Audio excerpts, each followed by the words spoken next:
I figured it was time to rewatch this one.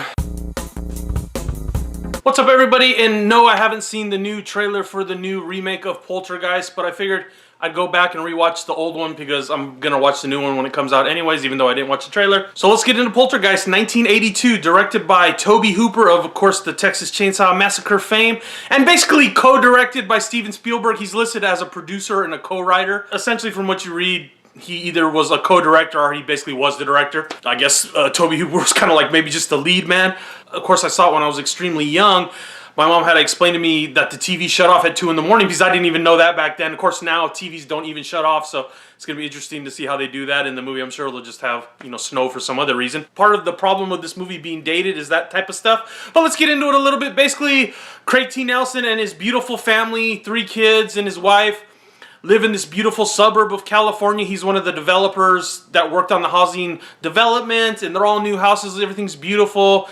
And they're living their nice little life, and then one day when the TV shuts off at 2 a.m., that's when it used to shut off, Carol Ann goes up to the TV and basically starts communicating with her. That's an easy way to put it. And from there, things become more prevalent in the house, more, you know, things moving around, being thrown around, and from there it progresses and progresses to at one point where Carol Ann actually gets kidnapped to wherever these ghosts are. And I'm not going to tell you anything else about it, but from there, things happen. Paranormal investigators come.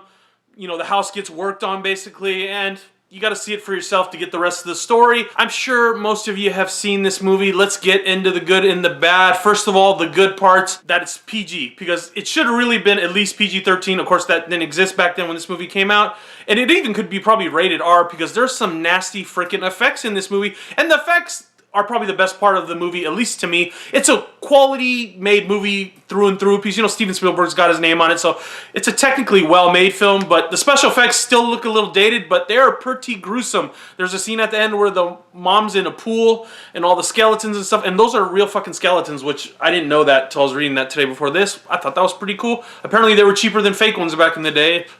Kind of scary. And then there's this other part where this guy's face starts melting, and it kind of looks the same as the old, you know, Terminator makeup, where it's not a real human looking head, but it's sufficient enough to pull off the gross effect. So those two things I really like. There's some other cool special effects. This is pre-CGI, so they look a little dated, but they still look pretty freaking good. You know, at the time they were state-of-the-art. It won a ton of awards. Overall, there are some definitely scary parts of this movie. I mean, the strobe light effect is used to maximum effect, which I like. The idea that they come and take you right out of your room is kind of fucking scary. These are pretty aggressive ghosts. They explain what the poltergeist means and everything. So, and there's more to what's going on when the girl gets taken that's explained and plays into the big finale and all that crap. And then another thing that is really good about this movie is also the soundtrack. Jerry Goldsmith, I believe, did it, and it's awesome. I mean, it really plays to the movie. I mean, back then you had to have a good sound design to really make an effective scary movie, and this movie has excellent sound design through and through, and it really helps. I mean, and that kind of takes me to the bad things, and, you know, some of it's just dated. There's one scene where the teenage daughter, she's like 16, the pool guy's totally sexually harassing her, and the mom's watching and she just laughs. And it's like, I don't think that would fly. That scene would fly as much now. And there's another scene where the parents are smoking weed. It's a great character builder between the mom and Craig T. Nelson, but I was just telling my wife, I said, I don't think they'd have a scene like that in a movie these days, because I'd hear people complaining, well, they're smoking weed and their kid got, you know, abducted by ghosts. They're bad fucking parents. I thought that was kind of funny that the movie, you know, was considered one of the best films of 1982 when the parents were pot smokers. And then Carol Ann herself, you know, I don't want to speak ill of the dead, but I'm going to speak ill of the dead. I'm sorry, Carol Ann, or whatever your name was, the girl who played her. She died shortly after the movie. Some of the acting on her, I don't like child actors, and unfortunately this movie hinges on a child actor, and she's like the major thing that takes me away from it. I mean, when I was a kid, I guess I was relating to her more when I saw the film originally, because I saw it when I was pretty young, and I liked it sort of. I never really loved the film. She's definitely the problem I have with it. That's the thing I would say. And you can tell in some of the scenes, you know, she was looking off camera to get the reaction that she was supposed to give or something like that. You know, they're just kind of cut right at the wrong time, sort of. I don't know. Maybe they just couldn't get the most natural reactions out of her. She's a little freaking girl, so I don't want to cap on her too much, you know, rest in peace. Sorry. And then another part of the story I laughed was there's no freaking police at all. This girl gets basically like abducted and nobody's asking questions where the hell she's at. You know, I know the parents knew where she's at, but whatever.